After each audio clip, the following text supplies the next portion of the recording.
Hey, welcome in. It is the very first ever edition of the Stan and Neil Show, and we're really glad to have you with us.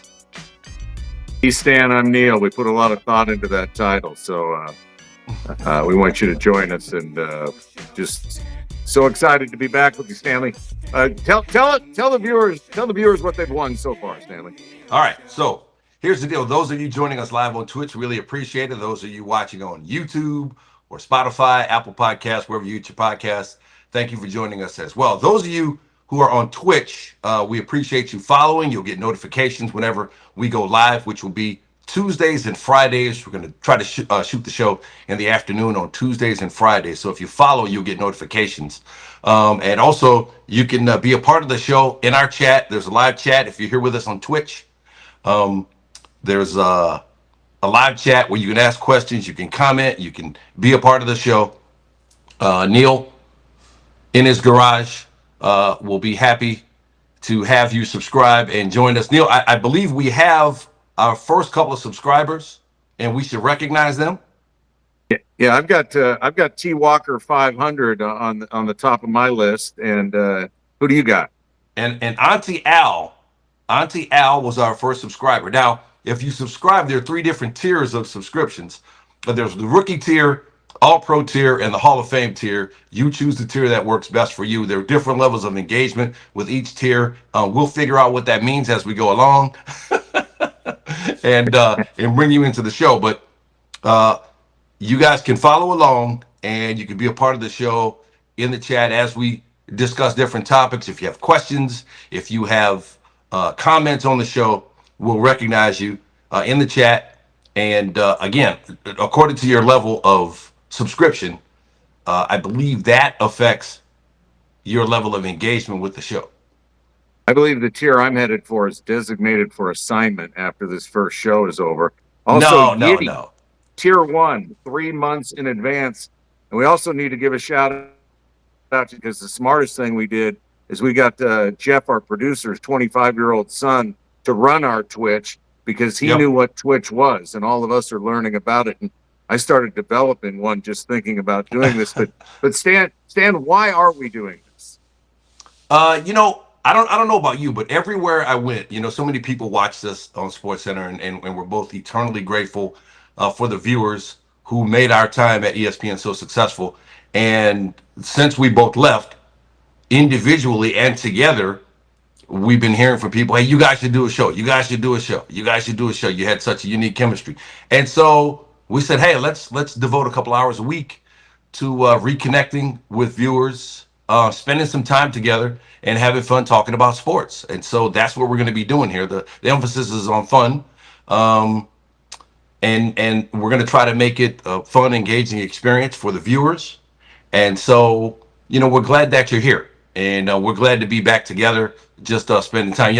I miss Neil when you get up and go to work with somebody every day for 16 years. You miss them when you don't do that anymore.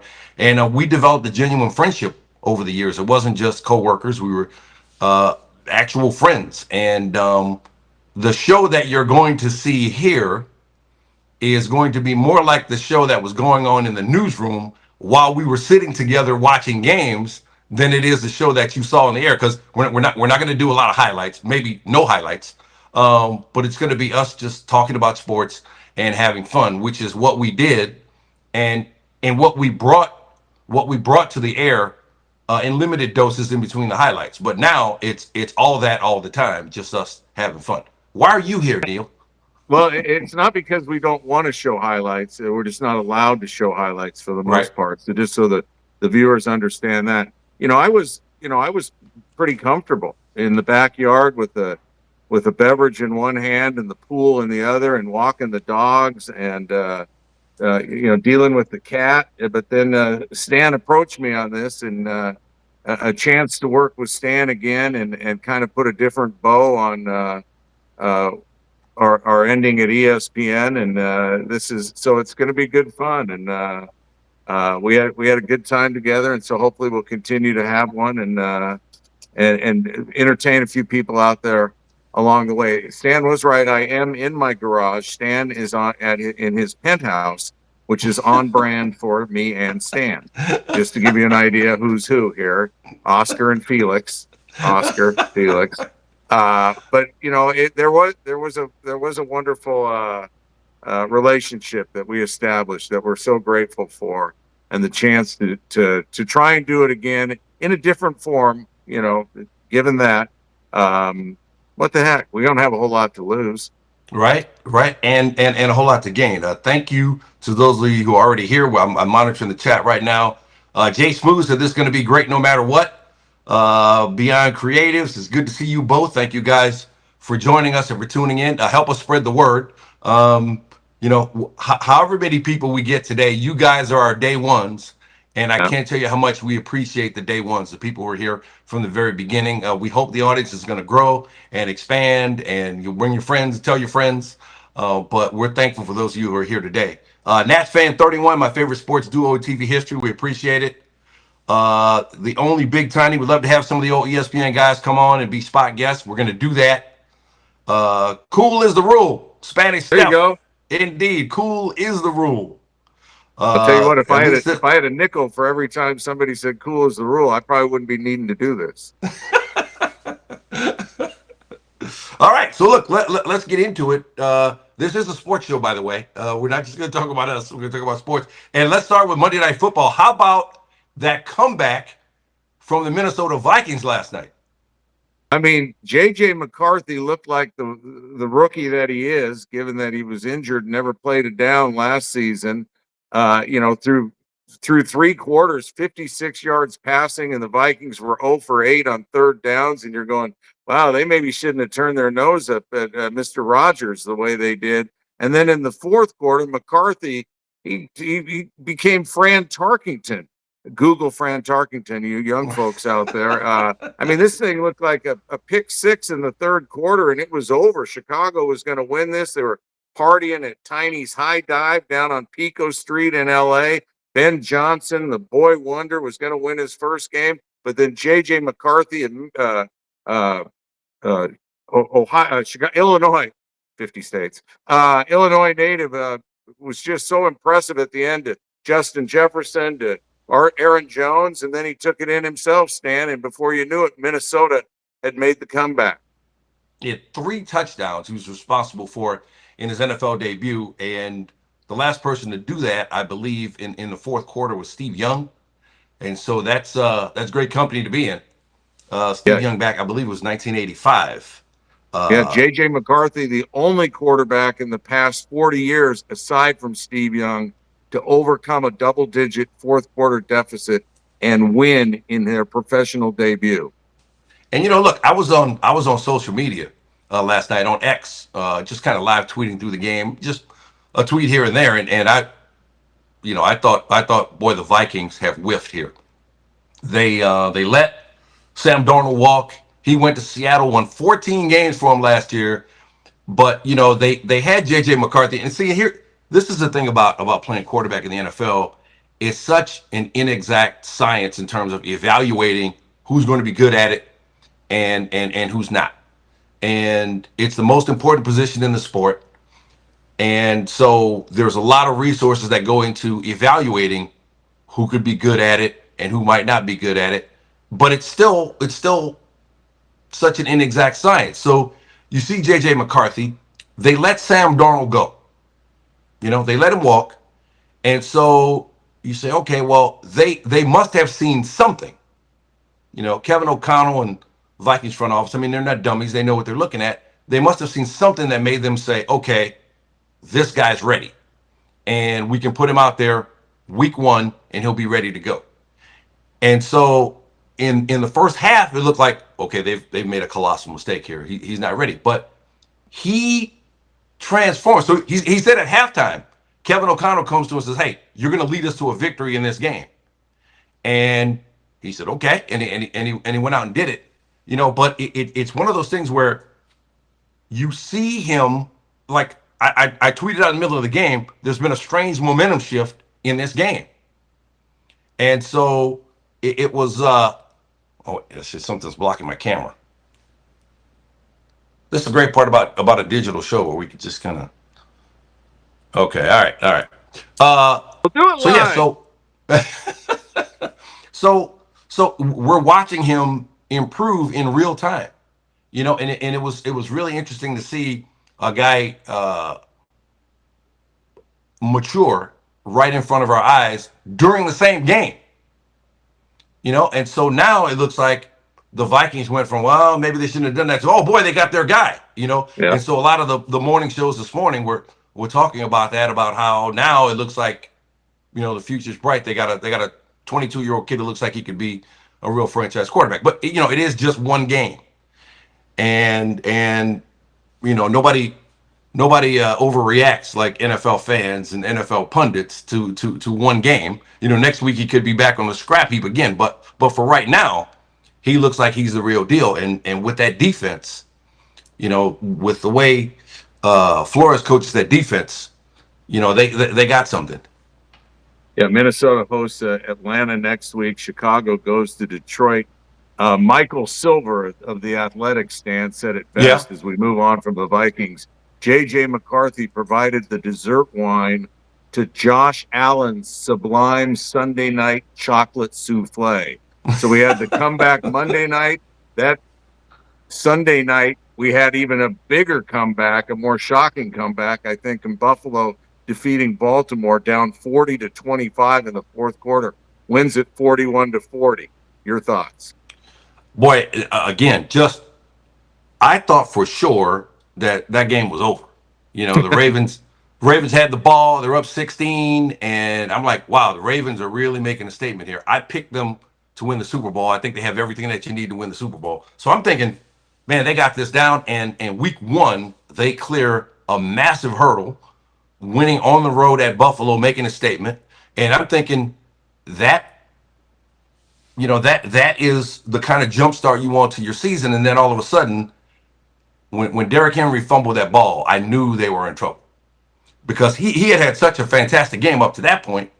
And you think about that one play, right? Derrick Henry, that stiff arm has created all sorts of highlights and been a real good weapon for Derrick Henry over the years. I mean, he's put defensive backs and even linebackers on their butts with that stiff arm. But he was trying to stiff arm Ed Oliver.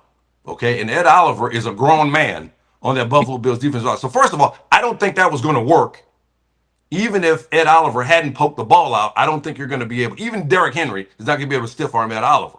Okay. But at that point, and Derrick Henry said this after the game, he knows it better than anybody because he actually has to do it. I don't have to do it every week. He does.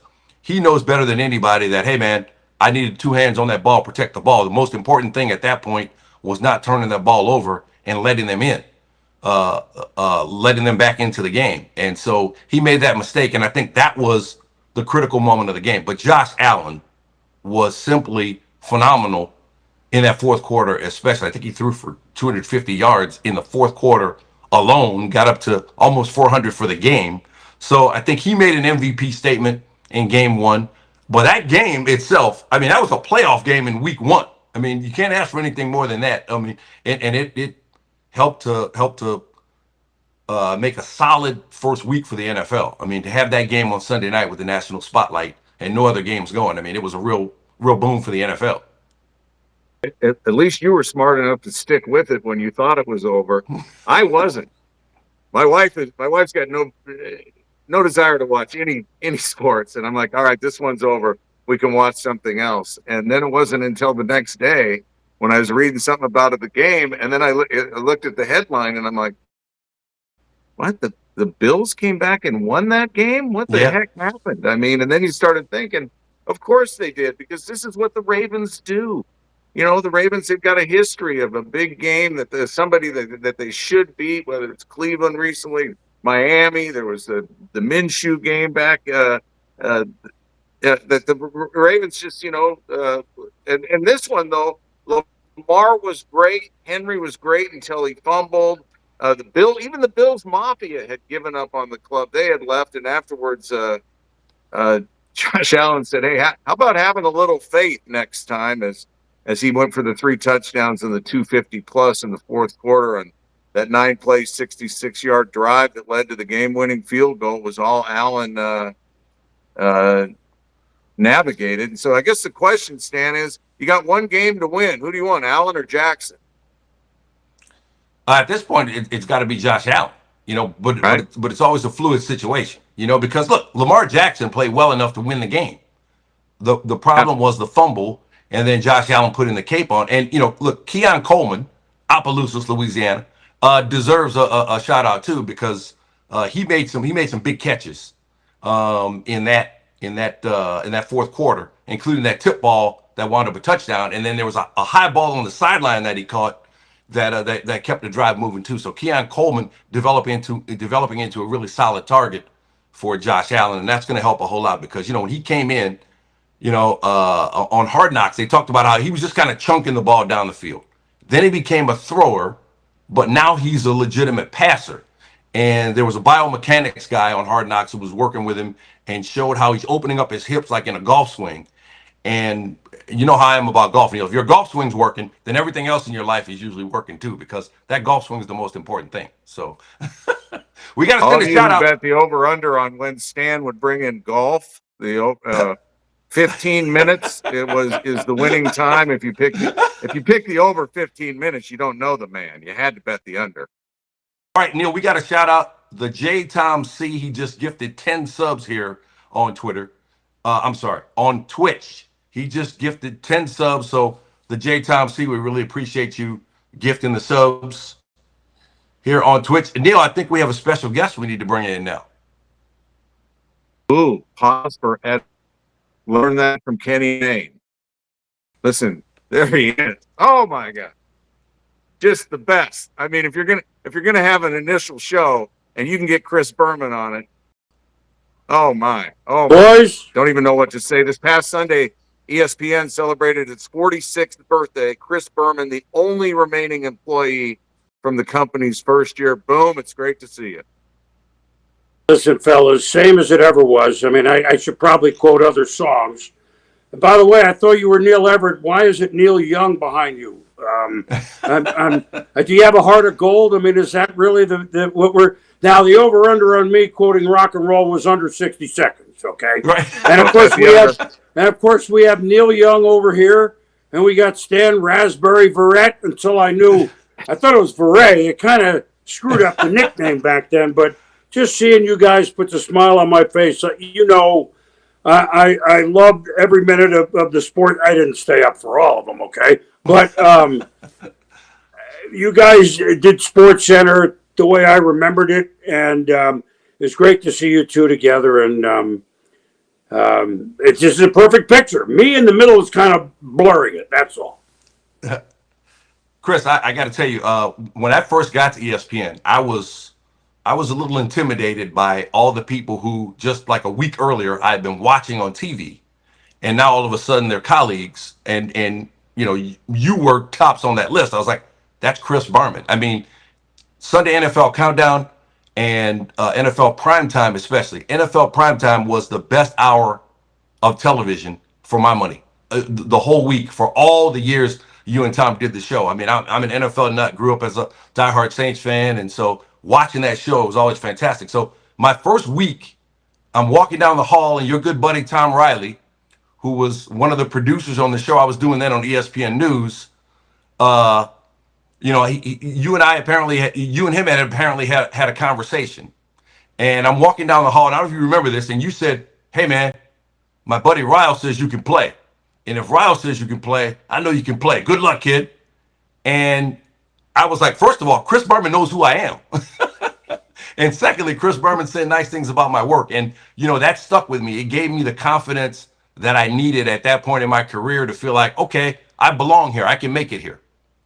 Well, you guys both, and Neil, but Stan, you proved it right out of the gates. The reason you knew who I was and I knew who you were, there's this thing called lower third. People think it's just on the TV screen. It actually is a little string that hangs with our name below it. I'm kidding. So I knew you were Raspberry Verrett.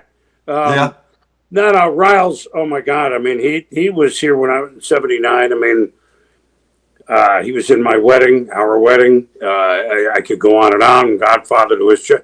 Yeah. No, you guys both could play. We had an expression. Could they have played in the '80s?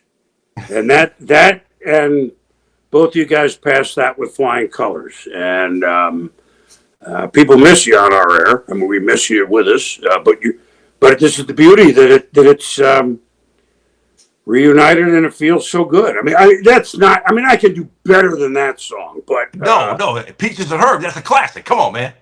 you're right. Peaches and herb, right? That's if you go to Whole Foods. Boom. I remember in the vein of what Stan was saying, the first time I met you, you walked into the room and I was like, oh my God. And you gave me the kind of the grunt, and then you gave me the shaka and you said, aloha. And I'm like, I'm in. And that was the whole conversation right there. And I was like, oh man, Boom knows who I am, and I definitely know who he is.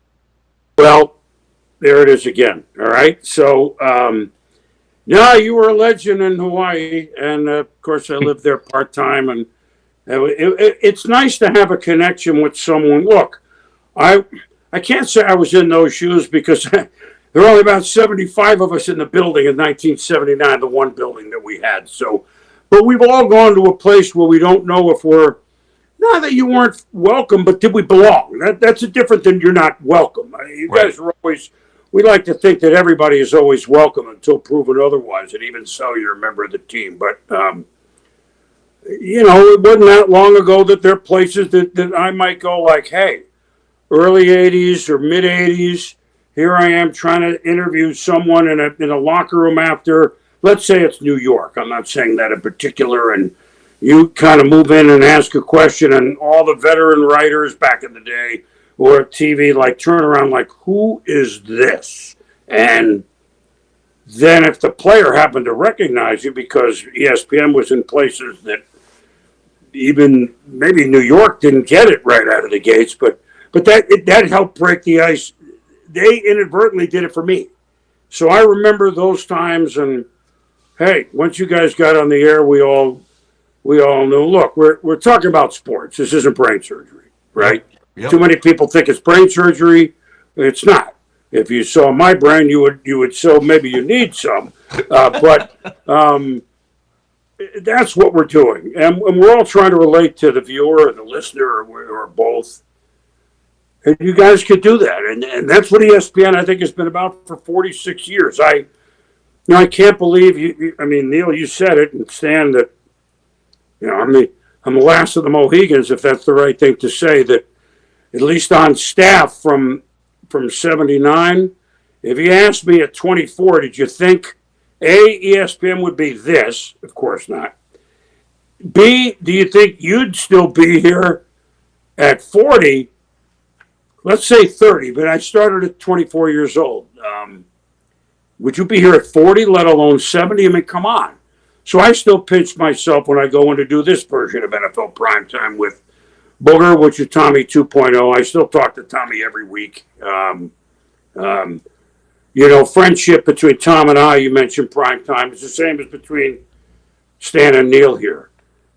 Real friendship on the air, it shows through if you're really friends. Then you're not really working at it. Then right. We've already picked up a few first downs before the show kicks off, right? To use a football term. And that's what Tommy and I, we not were as in are in friends, but I'm glad that's shown through very early in NFL primetime. And that show, I mean, you're going to put that on my professional tombstone. That would be, whenever that is, it's going to be hopefully the first thing, and I'm sure you guys feel the same way. Was he a good guy? He did NFL primetime. Those right. would be the two things I would hope the most would be there. So, Chris, in the chat, we got a Dragon Jim says, can we get a circle the wagons after that Buffalo Bills comeback the other night? How about that? How great was Josh Allen, Chris? It's a reminder that this is 2025, but still that no one circles the wagons, and I'm toning it down, like the Buffalo Bills. It was who knows where it's going to go? We're the first week of September, right? I mean, who knows? Yeah. But this is this version. It was almost as if, not quite, because it's September versus late January, that Mahomes, Josh Allen, 13 seconds, 4 touchdowns or 4 scores in the last 2 minutes, 4 scores, 7 years to go in the last 2 minutes. The playoff game, maybe, in Buffalo, who knows? The worm turning, I wouldn't count. Baltimore got 40 points on the road. Yep. So this isn't, but Josh is, here's the thing, and I'm being honest, and tell you guys are neutral here. This isn't rooting Buffalo over Baltimore because I'm very close with Baltimore too. 2012, they made me look good. I was the only one on them, and then Joe Flacco threw the ball in Denver, and then they went to New England, and then they beat the 49ers when the lights went out. Stan, I think you did the switch there in New Orleans that time. Actually, buddy of mine is the CEO of the utility company. He was at the time. One of my golf buddies in New Orleans, and he's watching the game in the suite, having a good time, entertaining clients, and all of a sudden, the lights go out. He's like, "Oh my God, I got to get out of here." So he ran out, and he said he almost ruined a really nice pair of loafers trying to help out to get the thing back on. That was, well, I didn't mean to make a left-hand turn. There could be another. I have theories on why that happened, but never. That's not the question you asked me. I could listen. Ask my producers if you got to keep it to 3 minutes. All of them have gray hair. I mean, because I could keep it to 30 minutes.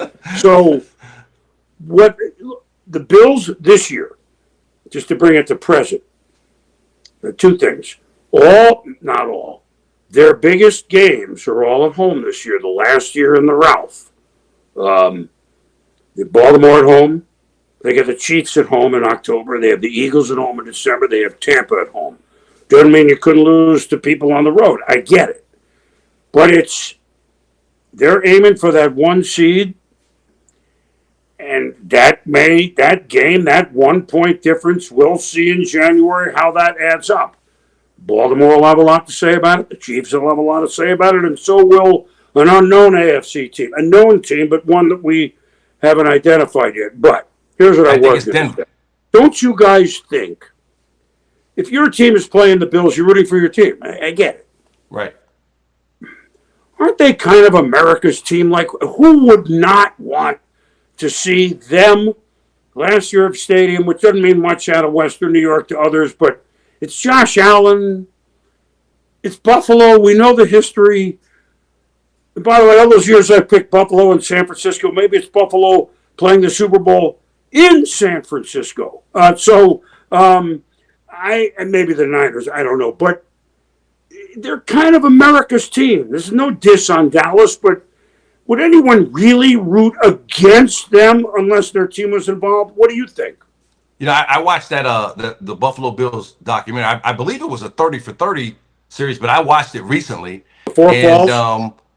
They really, really were sympathetic figures in the 90s because they just kept getting there, and they were so great in the regular season and the AFC playoffs.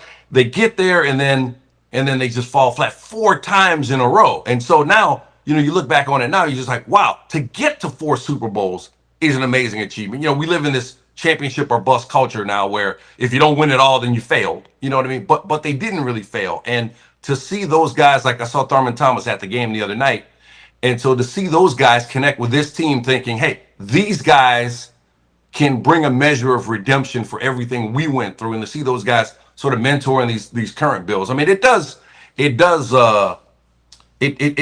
make you root for them. I'm a Saints fan, first of all, so I don't root for anybody else in the NFC. AFC is kind of like, okay, fine. If we get to the Super Bowl, we'll beat you. Good luck. But so I don't really care about the AFC as much. But I see what you're saying. I can see how a lot of people would be rooting for Buffalo. Well, here's another big game they have at home: the Saints. Yeah. Ooh. Yeah, we got. Who do you have?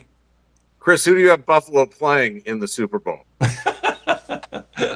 Well, here's one thing I did say before. I think it's still Philly to get to quick, but it's week 1, right? But if the Chiefs get in, I wouldn't be shocked either. Let's see how they come out against Philly to see what they got this week. But that's week 2.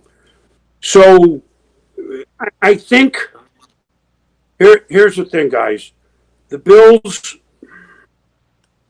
All right, so if here's a prediction I made in May, and therefore I didn't finish the sentence.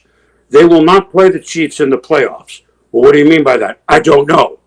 Does Baltimore beat somebody? Does Joe Burrow beat somebody? Hopefully Right. nobody gets hurt so that, they won't, for whatever reason, they're not going to play in the playoffs, and that's been the Bills' kryptonite, obviously.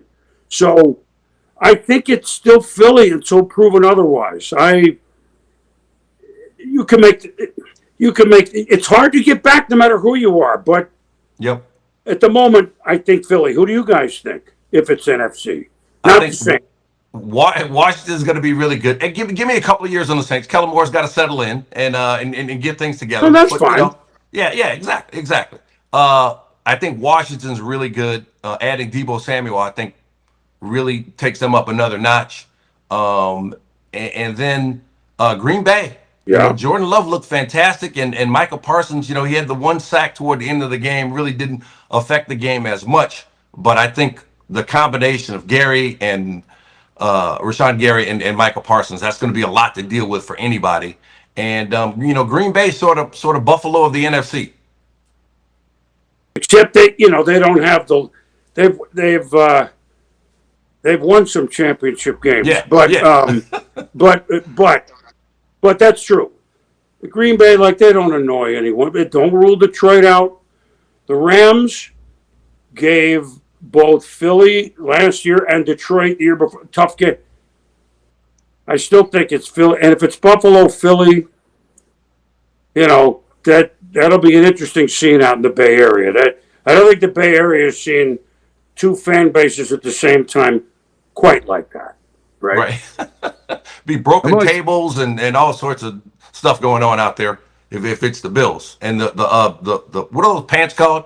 What are those pants they wear? Zubats? What are those pants called? Oh, the Striped Zubas? pants? You still see some in the stands there. They still get them in the washing machine and take them back and wear them.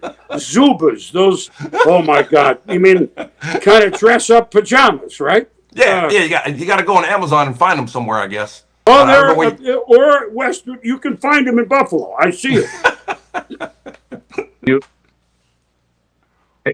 Hey, we got a commercial break for subscribers, but we're going to keep going with you, Chris. One, do you own a pair of Zubas or whatever they're called? Would you be caught dead in one? Do you ever look back and go, had this ESPN thing never happened or been short-lived? You're a history major out of Brown University, and it's heading into the 1980s. Where is Chris Berman without ESPN? Well, that's a really good question, Neil. Let me take it to just the first 2 or 3 years. It was not my very first job, but at 24, I had 3 months of TV in Hartford on the weekend only, and I had been in radio in Rhode Island and Connecticut. So really pretty wet behind the ears. My hair was longer, so I really had to slick it back. I had hair. My dad asked me, who, was not in our business at all. And because in 1979-80, is cable TV going to make it? That was another part of the equation. He said, well, Chris, do you think they will make it? He wasn't even asking about me because I'm going to get to your answer. And I said, Dad, I'm doing the late show. Your show only later, and I was in Connecticut. I'm doing the 2:30 a.m., which is 11:30 San Francisco, LA. Of course, prime time in Hawaii, but again, and Alaska. But for 4 years, I pretty much did that often with Tom Mees, the late, great Tommy Mees. And I said, Dad, here's what I know. I'm doing 30 minutes at that time of sports a night. If I was on the local station, I'd be doing 3.5 at 6 and 3.5 at 11. I would be doing 30 minutes a week. So if I'm on for if ESPN makes it for 2 or 3 years, right? If they can make it, I'll know if I'm good enough. Even if ESPN goes south, I'll know, you know what, Chris, you're really not good enough. You had 2 or 3 years of, at 2:30 in the morning, we see a lot of things. Skunks coming in the studio. I could go on and on. That's a real thing, by the way. We did so that'll be the next edition of this show. You don't even know these stories. But the skunk let fly. Didn't think the show was good, and it stayed in there for 2 weeks. But not the skunk. No. But the so I would like to think I would have been maybe good enough with that experience, Neil, to then go. I guess at the time local, right? Maybe be local guy in somewhere. Even San Francisco, although that might have been a little big at that in 1982 and 1983. So, but my answer always to bring it to golf for Stan a long time ago, they asked me, it was Golf Digest that asked, so I had to answer it this way. What would you be doing if you weren't doing this? I said, well, I think I would be driving, but owning the drink refreshment cart business at Pebble Beach. Okay, That's pretty good. That might be what I would be doing. So think of all the golfers who would hit a bad shot, and I'd have to say what. So I never did it. Right,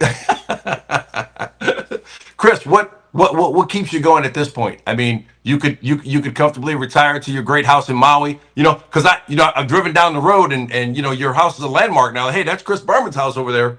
We planted a few trees since then. I'm sorry, I'm kidding. All right, but what keeps you going now? I still love it. Look, they underpaid me for 20 years. They overpaid me for 20 years. That's long a wash. I still love it. I still think I have something to offer. I mean, I really just do football. I mean, I'll show up here and there, but the day after the Super Bowl, you don't really see me on the air until the ESPYs, maybe, unless there's happen to be in Connecticut, some big news thing, and all of a sudden I'm the only guy that saw, this is scary, when Franco died. Can you come in? Franco Harris, my friend, and we all know Frank. Yep. Well, you really were his friend, right? Yeah. Well, you really saw him play his whole career, yeah. Well, we don't have anyone else, which is actually to me kind of scary to talk about that. And well, yeah, I'm here at my house. I'll be in 2 hours. So what keeps me going is not to make it to 50 years. That's accidental. Never a goal. And that's out of our fathers or grandfathers' eras, right? You work for the plant, you work for the firm. For 40 years, 50 years, they give you, a gold watch. I've asked them for a gold Mickey Mouse watch if I make it to 50. but the point is not to make it to 50, but this is how it happened. We celebrated, I'm still here 45 years. I'm kind of my last year. And the president, Jimmy Patero, said, well, you got to be here for our first Super Bowl, which is in the 26th season in 27 in LA. Yep. And so, well, it's kind of your decision, isn't it? He goes, yeah, well, I'm just telling you, I've made that decision. I said, well, the negotiation could take 5 minutes, okay? So, but then we got to this year's Super Bowl. I said, Jimmy, this thought occurred to me. Not a goal. If I stay through that, I'm 47 and a half years. I may be the only one ever to make it to 50 here. It's an accident. Why don't we just do it? But I will say, if I know, and I think you guys aren't old enough yet in your careers, you're veterans, but I will be honest with myself. You and I will both know yourself, and I'll know myself. Let's say 2 years from now. Yeah, you're slipping a little, but it's not really apparent on the air. I won't bullet to 50. I won't do it. That's not right. I'm assigned to them, but I won't do it because the people deserve what we've been giving them all these years. But I still think I have something to offer. I'm doing prime time. I'm still very friendly with coaches and GMs in the league. They give me stuff that they don't give a lot of people, and I can convert that into on-air, not scoops, but the way that I do it. And I'm having a blast with Booger, and you still get to go to the Super Bowl for free. So, it's expensive now. Wasn't once upon. I'm kidding. So, and I love working with young people, as you guys do. People in their 20s and 30s that were me 50 years ago, it may be different jobs. I'm inspired by them. And it is sports. And I still think I still have it. Maybe I can be an inspiration to younger to shoot for 30 or 40 years, let alone 50 if that's possible. I don't know. I'm going on, but it's in my heart. I Yep. walk in the building, I smile. Um, I don't need to be genuflected to. That's not the point. I still think I have something to offer, and I enjoy doing football. And you know what? They're stupid enough to have me, so I'm going to stay. So all of those years, you had all those fantastic nicknames. My personal favorite was Alfred Papunu Platter, the tight end for the Chargers. And I remember he caught a pass, and he says, and you say Alfred Papunu Platter. He's got the 2 chicken wings. He's got the 2 teriyaki beef sticks, and he's going for a touchdown. I howled. I mean, I laughed so hard. I was like, oh man, and it was just you made that show so much fun to watch with the nicknames. Do you have a favorite nickname that you came with? You said, "Wow, I really got in my bag with this one." Well, for baseball, and there's over 1,000. Football we'll get to. For baseball, Stan, Burt be home by 11. The reason being, every kid heard it. Every parent said it. You don't have to know he had the best curveball of all time, this side of maybe of Sandy Koufax. You don't have to know that he was a pitcher. You don't have to know that he played for Pittsburgh, Minnesota, and some others. If the nickname, it doesn't have to be sports related. And if it relates to everyday life or a food or a movie, like a Papunu platter Right. John, tonight let it be Lowenstein. I'm dating myself. That was a beer, Lowenbrow. It's a long time ago. To be young again, McDowell was a baseball player. Yeah. Well, you don't have to know he played baseball to know it. Now, football, the fun with that Yeah. was a lot of times, if it's a long run, you can get a lot in. Or kicks, you could sing. You can do a lot. Like this is a mess. So Curtis, my favorite. Martin, Mike, you're in good hands with all stock. He loved that. How about Andre Bad Moon Rising? He actually got a Bad Moon tattoo. Well, and the beauty is that's pre-tattoo, other than being Samoan, and other naval or Samoan. Other than that, I don't, and he's become a good friend. I don't see him that much. I love him. But there's no way he knew who Creedence Clearwater Revival was. There's no way. Right. But he loved it, Bad Moon, because he was a Bad Moon receiver. And, Yeah. There were times in life that he might have been in the wrong place at the wrong time, but Yeah, and Flames involved. He now coaches youth football. I mean, you're right, he had tattoo. So the singing ones, we could go on and on and on. But when they fit nicely, like let's say Elvis Gerbach, right? Or Steve Bono, let's start with that. So if he'd go back to pass, again, dating myself, but then again, music is timeless, right? I don't quote Beethoven that much, but I quote rock and roll songs. So if Bono went back, I would, go do, do, do, do, do, do, and then he would complete a pass. I got you, babe. Right. First down.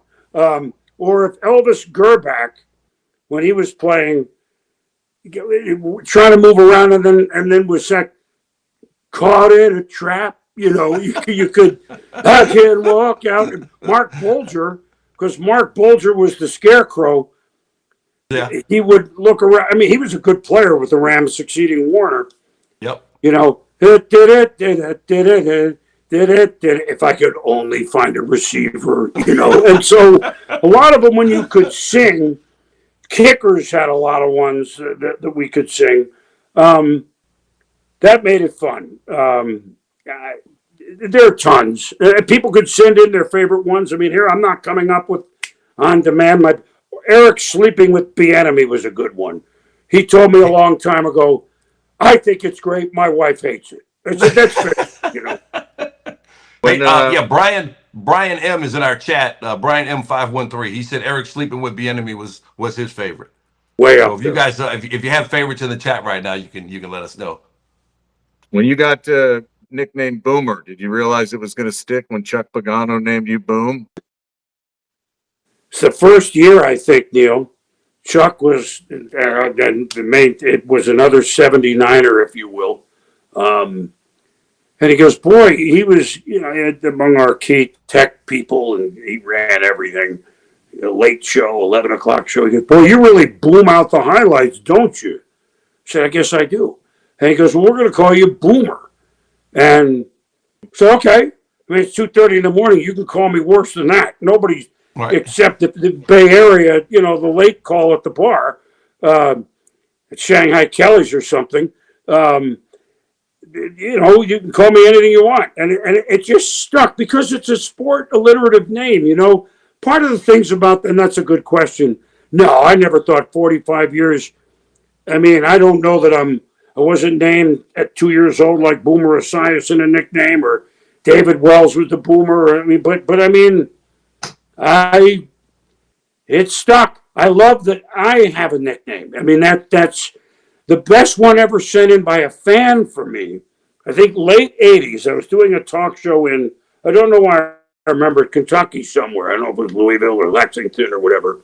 And someone asked, well, what's the best nickname any of us ever gave you? I said, well, like the enemy, his wife didn't like it. Hunka Berman love, but my late wife didn't like it, and I understand. I didn't, go with it. And then someone called it and said, I'll never be your beast of Berman. I said, hold all calls, we have a winner. The Rolling Stones, right? So, Absolutely. Look, as Jerry Rolls Royce, one of my early baseball partners in the 90s, said, don't you understand why it works? I said, yeah, I'm reviving a lost art, maybe. That none of them are derogatory. He said, no, it's a game everyone can play. Yep. And I did get asked once upon a time by a young kid, 10-ish or something, boy, you were the first to call him Babe Ruth? I said, well, no. Yeah, Jolt and Joe, Splendid Splitter, Say Hey Kid, Hammer and Hank, they're all mine. No, I mean, he was 10 years old. I went, I'll be honest with you. No, that was around before me. So, back then, nobody saw these players. And the reason they started with baseball is that in the early days of those sports centers, a lot of games weren't on, especially on a Wednesday night, a Thursday night. Yep. We had Seattle 5, Baltimore 2. That graphic would sit up there for a minute with no highlights. Seattle 5, Baltimore 2. Well, so then you threw in some nicknames to make it entertaining. That's kind of what happened. Well, Jay Buhner was probably a little later than the early 80s, but Jay Ferris Buhner, no day off, hit 2 homers. Like you just would throw stuff in and they worked. But it was never to be noticed. You guys know as well as me. If you do some shtick to be noticed, Yep. A, it never works. B, you're an actor or an actress. It just, they came out at 2:45 in the morning. John, the first one was either Frank Tanana Thackeray or John Mayberry RFD, because they go back to Brown on a rare night when we weren't in the library that we might have been having a Perrier. Well, we couldn't afford it. So we were looking at box scores just fooling around. And so they came out and there we are. I mean, the Saints, or the best Cajun nickname, back to you, Stan, Jake, daylight come, you got a Delhomme. Delhomme, right? Yeah. You got it, Delhomme. Absolutely. Chris, and I'll tell one more story that I've told before. There was a night when we were in Bristol, and me and Neil did a show together, and you just happened to be watching. Now, this was before LA, and because mostly I worked with John Butchergrass in Bristol, Neil was with Scott Van Pelt, but we happened to be paired together, and we got out there and we're just having a blast, and we're just feeding off each other, we're having fun, and you sent both of us a voicemail that night, and it said, you said, hey, you guys reminded me of what it was like when we first started. Just 2 guys out there talking about sports, having fun. I can't remember the last time I watched a SportsCenter start to finish, but I watched it tonight. Good job. So I listened to the voicemail, and I go running to Neil's desk. I'm like, Neil, did you get a voicemail from Chris Berman? He's like, yeah. He's like, dude, I'm saving that voicemail forever. It's never getting deleted, and That was early on too. I think we had been there maybe a few years. You remember, Neil, exactly how long? Yeah, we've been there. We've been there a handful of years, but we didn't do a lot of sports centers together. That might have been our first one. Yep, yep. But it meant a lot to us because you're the guy who built the place and made it possible for all the rest of us. Well, that's very kind. I obviously dialed the wrong number. I meant to call somebody else. But yeah, Way to I'm not ruin it, great Chris. with it. Way to ruin it.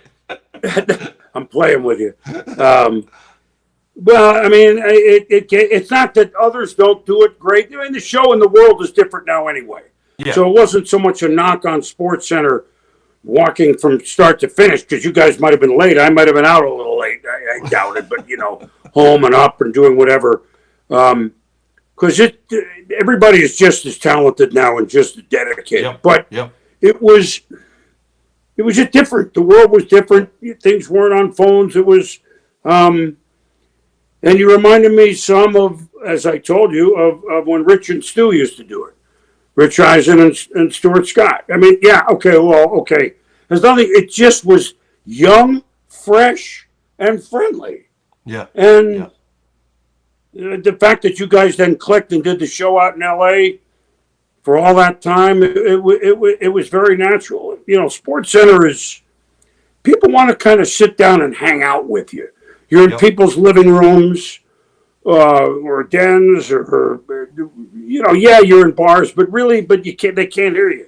If they're hanging with you for a half hour, an hour, you're a guest in their home. Yep. And you might as well make them feel comfortable right away, however you do it. And having fun is a good way to start making somebody feel comfortable. So that's what I felt. Well, Chris, you paved the road that we all walked. I hope you appreciate that. We appreciate you. I think we might retire this show we're doing after one because it can't get any better than this. And so we're so grateful for you being so gracious with your time today. I told him it's only going to be 15 minutes, boom, and I'm sure he went like, "Yeah, sure it is." Yeah. But thank you, mahalo, mahalo, mahalo. Mahalo nui loa, and I appreciate you guys having me on. There's not a third base coach whose stop sign I haven't run through. So if this was going to be 20 minutes, you had no shot. That was the easiest of all time. Hey, we appreciate good luck every with minute the of it. show. Great to see you guys together again. Thanks for having me on. All right. Thanks, Chris. Thanks, boom. Aloha. Well, Stan, that one about as good as you could expect. Yeah, absolutely. I mean, he's one of a kind. And if we're going to build something from scratch, let's bring in a guy who helped build something from scratch from the very beginning at ESPN. He was such an influence on especially the way I did football highlights. You know what I mean? Because he did football. He was the first guy really on a national level to do football highlights on SportsCenter the way that he did them, to put the energy into it, the creativity into it, and it made me excited to watch football. Like I said, I can take 7 o'clock on Sunday. I was watching NFL primetime, and nothing was going to interfere with that. You know what I mean? Nothing. That was the best. And how Tom Jackson's not in the Pro Football Hall of Fame is still a mystery to me. Yeah. Different era. You know what I mean? Yeah. He didn't play that long. If I remember correctly, Tom Jackson didn't play that long. Really good player at linebacker for the Broncos, but he really didn't play that long. All right, so look, we got some other stuff that we got to talk about from week one of the NFL. How about that Chiefs Chargers game? Well, yeah. First of all, what do you think about the NFL playing in a place like Brazil? Frankly, if that was one of my two teams, I'd hate it. I'm sure the players loved it, especially with the free time that they had before the game. But there are worse places to be if you're a successful young athlete with a whole lot of money than Brazil. So I'm sure the players enjoyed it. But no, it's week one division game in Brazil. Yeah. I mean, I know the NFL wants to be a global league, a lot like the NBA already is, and so you figure maybe the soccer fanaticism in Brazil could kind of carry over to American football. It's a very large country. that's very influential in South America. So I understand what the thinking is, but to play a divisional game in week one, I don't Yeah. know. I don't know. Well, But hey, Justin cool. Herbert had a great game. The Chargers had lost 7 straight to the Chiefs. You know, he was coming off that playoff loss against the Texans where he threw 4 interceptions and probably had his worst game as a pro. And Friday he plays probably one of his best games as a pro. So now, do you think that there could be a changing of the guard in the AFC West?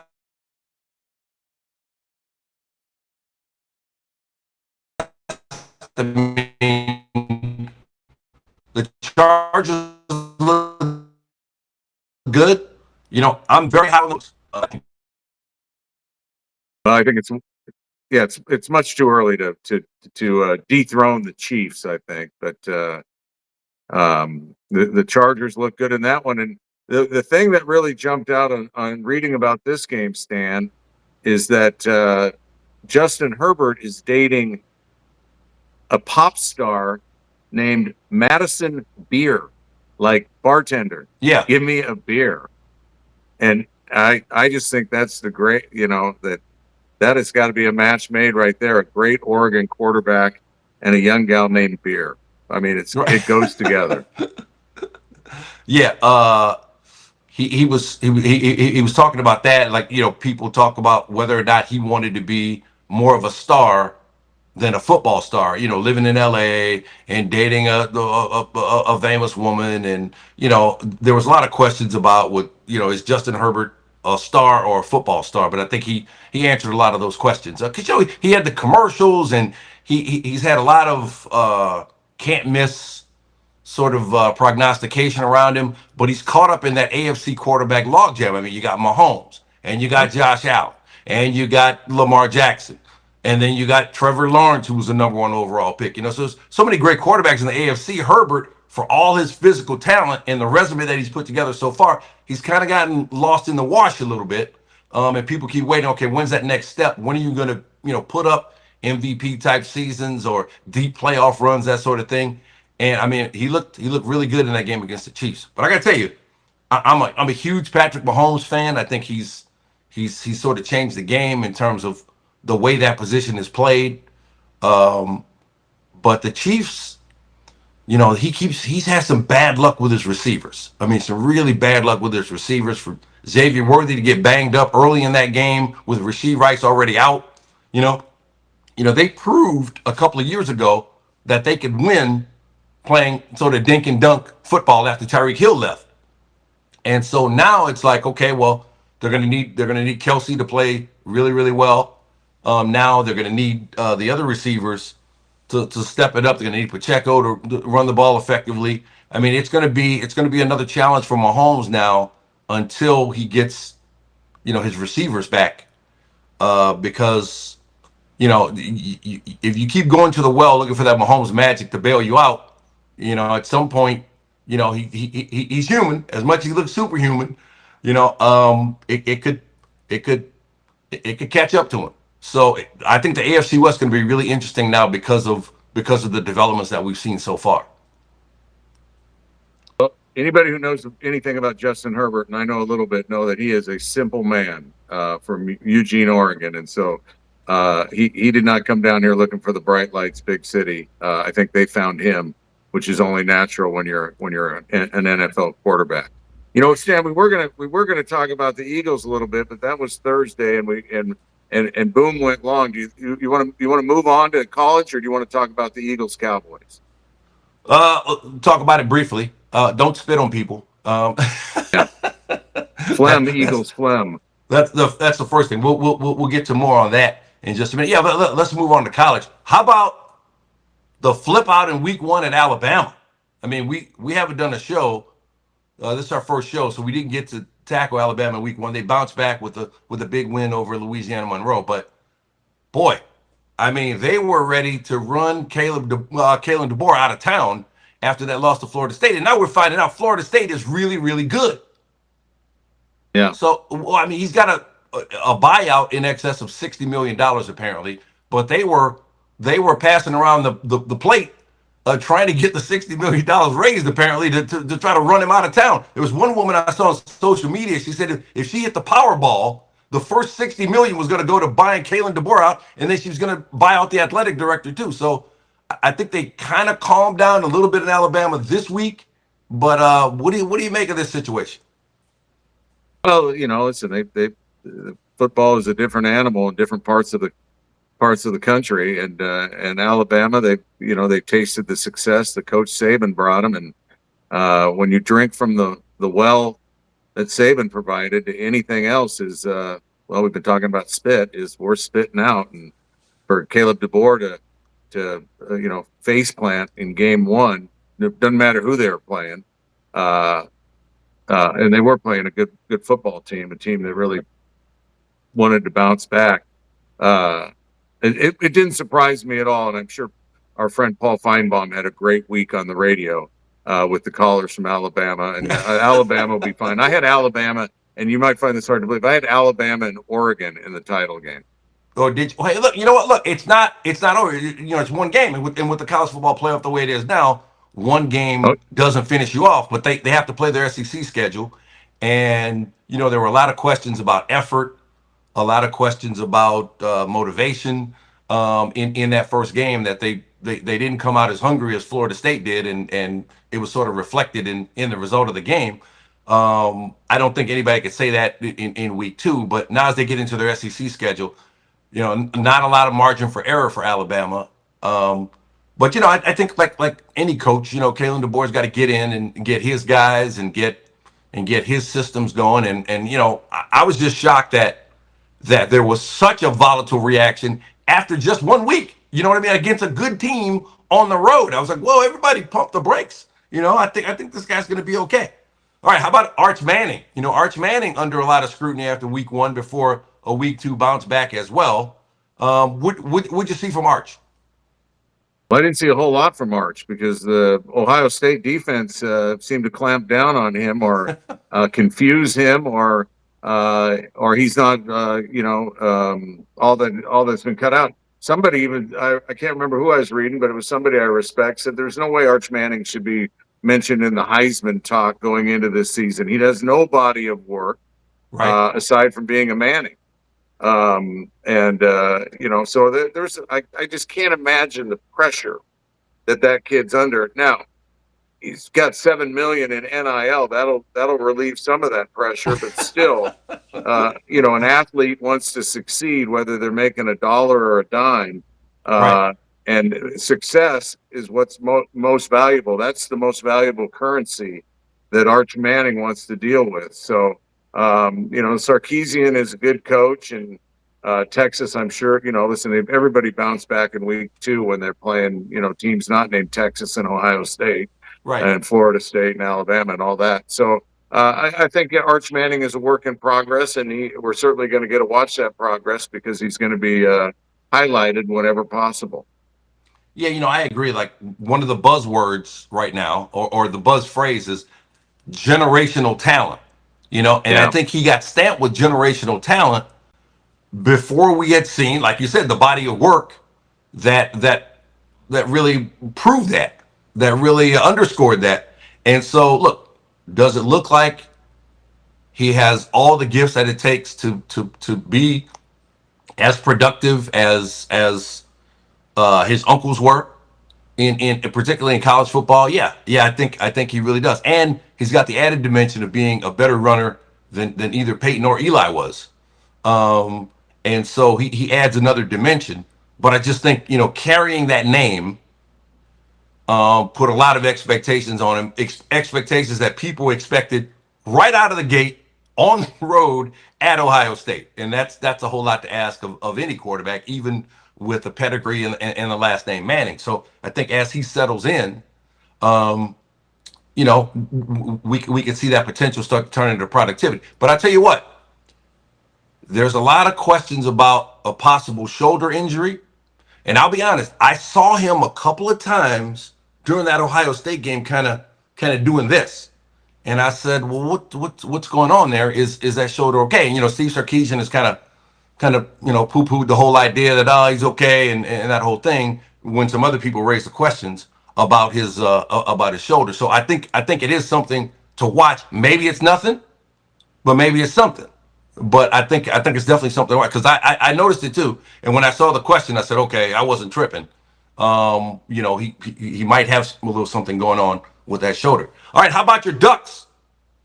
I'll tell you what, this is a good story. So I was in Oregon last weekend, Yep. Seaside, Oregon, and I woke up early Saturday, and so the first game I want to pay attention to was Baylor at SMU, and it's not because I'm a Chip and Joanne fan from Waco or anything like that, but the quarterback for Baylor, Stan, his name is Sawyer Robertson, Yep. and his dad, Stan, is my cousin. Stan's Wow. dad was my stepdad's youngest brother. Okay. So I'm rooting for Sawyer Robertson, and it's on the CW network, which I don't get on my cable on the coast. So I'm actually listening to the game, and Baylor falls behind by 2 touchdowns in the second half, and I said, "Oh, SMU is going to win this game, and Baylor's going to fall to 0-2." And I walked down to the where I was going to watch the Duck game. It's an old movie theater that's still got the big screen, but they show the football game.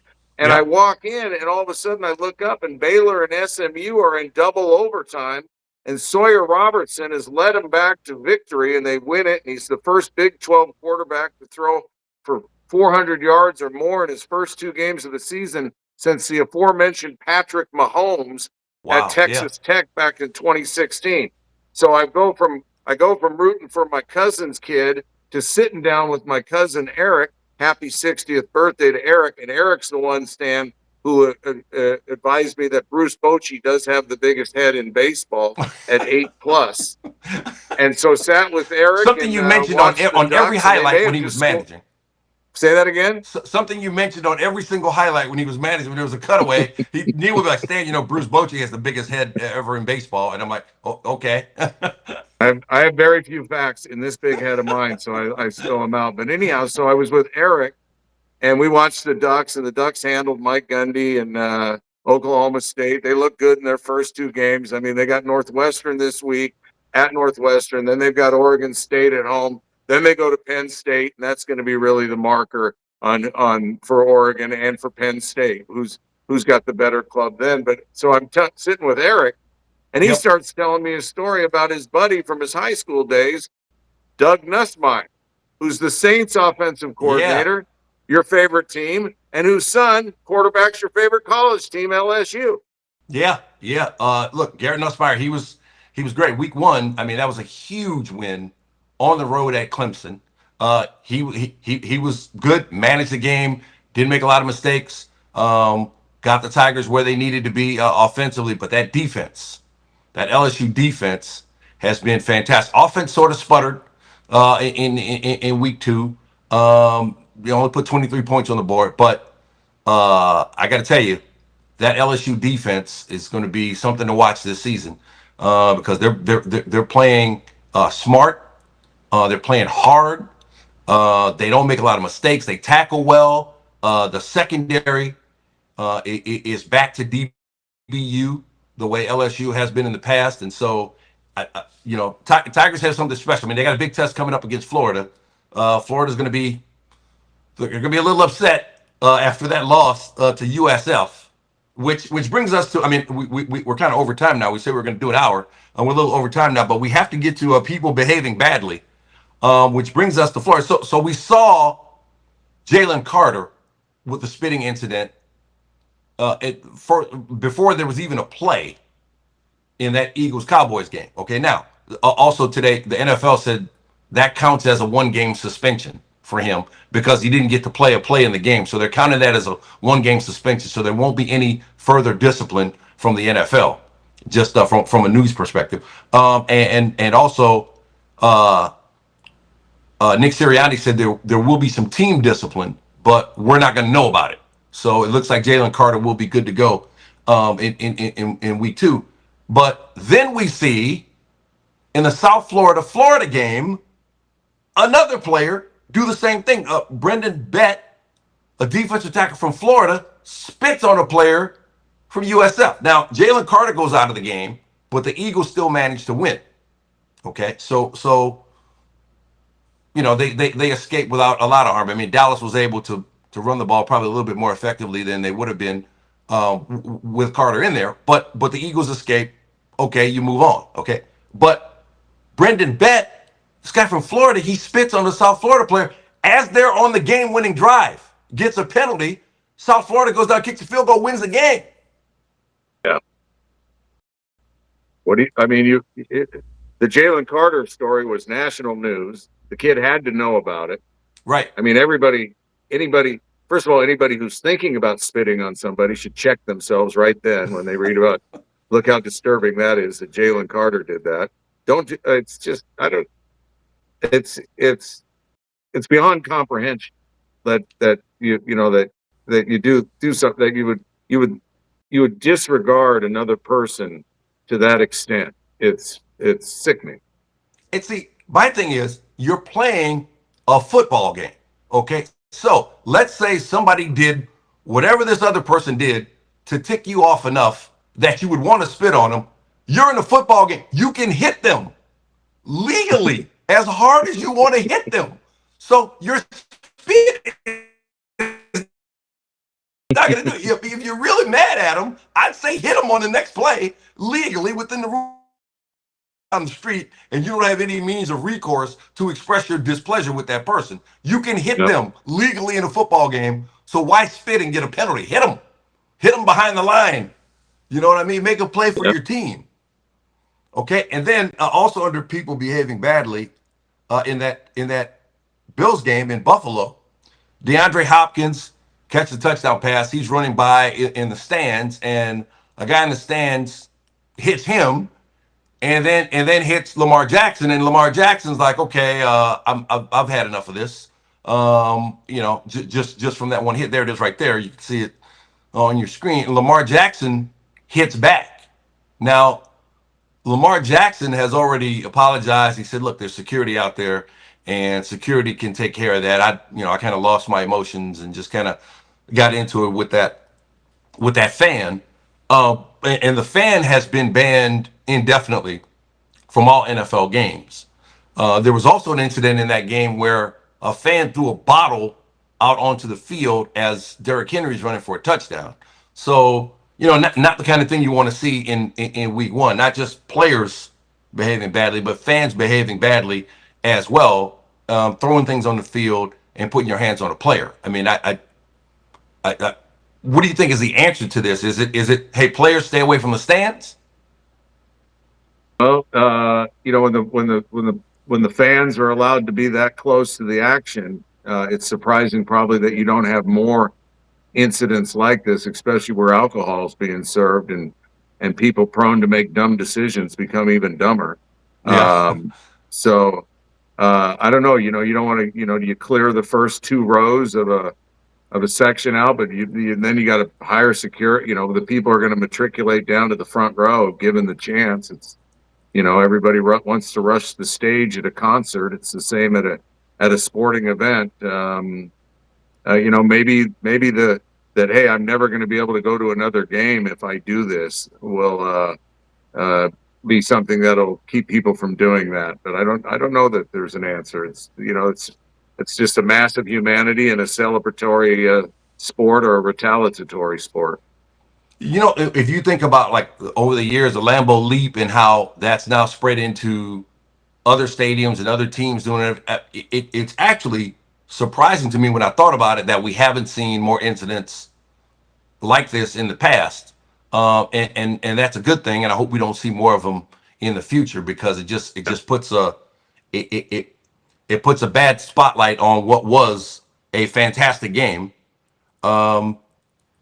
I see Desert Ice just says a touchdown. I hope that's in regard to the show in the chat.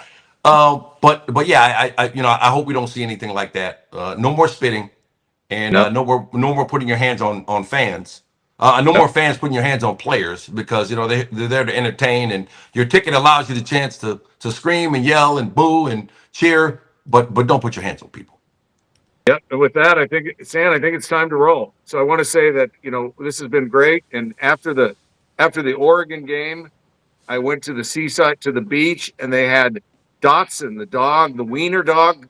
They had wiener dog races. Yeah. And I wouldn't have been comfortable saying this on SportsCenter with you, but I think we can say it now. In this, as they got ready to race, the starter would go 3, 2, 1, release your wiener, and it was so fun to say. And unfortunately, we had some video, but we might have had some technical difficulties. But when we chop this up and put it on YouTube, maybe Jeff will be able to put the video in there. But it was a great day at the beach, and two of the Dotsons, they had pairs competition. One was named Taylor Swift, and the other was named Travis Kelce. And they did not finish in the top 3. And maybe next year, and one will be Justin Herbert, and one will be Madison Beer. Bart, last call, Stan. What do you got? All right. One more time, reminder, follow the show here on Twitch. Subscribe. We've got 3 tiers of subscription levels. You got Rookie, All-Pro, and Hall of Famer. You can subscribe at the tier of your choice. That brings different levels of engagement based on the tier that you choose. Nats fan 31 asks, will you guys cover the Major League Baseball playoffs in the pennant chase? Yep, we're gonna do that. The J Tom C says cannot wait for Friday already in the chat. So yes, we're going to be covering sports as they happen, the big topics. Obviously, this time of year, a heavy emphasis on football, but as the baseball playoffs get underway and the pennant chases, we'll get to that as well. We had planned for 15 minutes with Chris Berman, but when it's Chris Berman, you let Chris Berman talk for as long as Chris Berman wants to talk, you know? Oh, yeah. So, yes, whatever's happening in sports, we will get to. And if you have ideas, if you have comments, if you have any way that you want to be a part of the show, if you join in the chat, that's why we're here on Twitch, because it gives us a chance to engage with you guys. Michael J. Souza says followed and subscribed. Thanks a lot for that. Valley Sports Heat, you guys are legends. Thank you so much for doing this. So we're very flattered for you to say that. So congrats on your first stream. Be Soul, thank you very much. So we're going to be here every Tuesday and Friday. Friday, we got a lot to look forward to. We got the big fight coming up. Canelo and Terrence Crawford. We're going to be talking about that. Hope to have a special guest join us to break down that fight. And of course, we'll be looking forward to the weekend in college football and the NFL. So, hey, man, this first one was a lot of fun, Neil. Yeah, shout out to Jeff Anderson and his son, Jay Money, for running the Twitch for us. Couldn't do it without those 2 pros right there. Stan, it's a pleasure to be sitting next to you, even though we're not next to each other. But I appreciate you inviting me on this venture. And I think we did all right on the first one. Yeah, but you're only as good as your next show. So we'll see you on Friday. Thank you for tuning in. Those of you who joined us live on Twitch, those of you watching on YouTube, Spotify, Apple Podcasts, wherever you get your podcast, thanks for tuning in as well. We'll see you Friday for more Stan and Neil Show.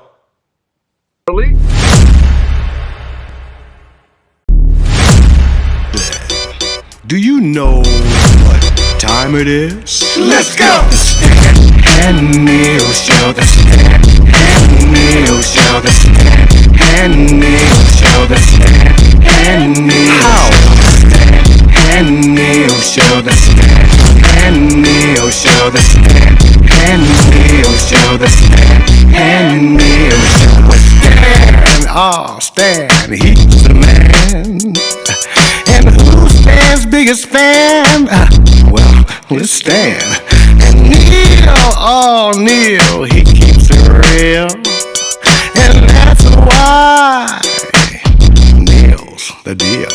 Stan and Neil back together again, spreading the love with all their old friends. Let's go! Stan and Neil back together for you.